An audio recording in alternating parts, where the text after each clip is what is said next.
Thank you very much, Mr. Chairman. Dr. Kraft, we continue to hear concerns about the possibility of water contamination and other problems like earthquakes in connection with natural gas development.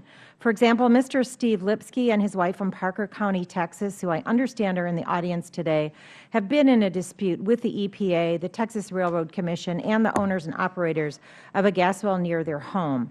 Now, some of our witnesses today have suggested that the EPA does not have a role in ensuring that families such as the Lipskys have safe drinking water. So do you agree with that premise, especially when the homeowners have drinking water that is effervescing and can be set on fire?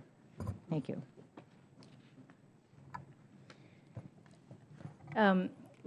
Thank you.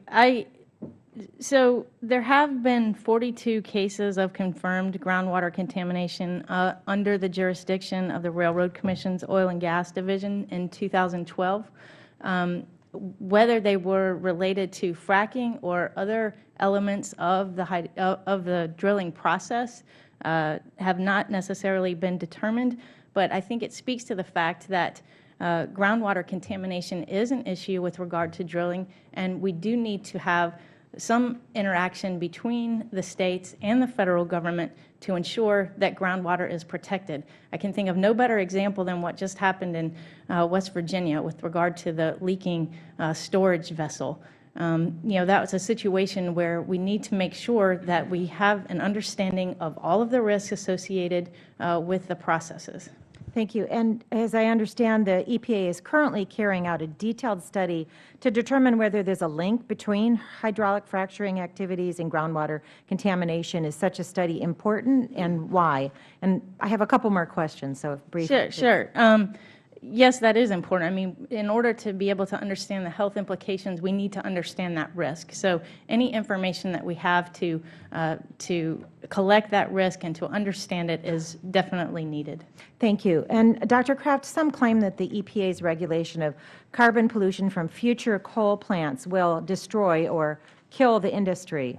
But several independent analyses have found that other factors are currently playing a very significant role in the projections for coal in the United States, regardless of potential carbon regulations. For example, could you talk a bit about the current competition between coal and natural gas industries? Is this competition at least a partial reason, if not the primary reason, for the lack of construction of new coal plants across the country?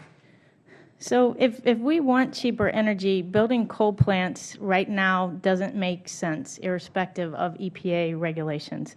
The EPA should not be blamed for coal being too expensive. In the most recent Energy Information Administration analysis of construction and operation costs of new generation new coal without CCS, they found that it's more expensive than wind, baseload natural gas, and geothermal power.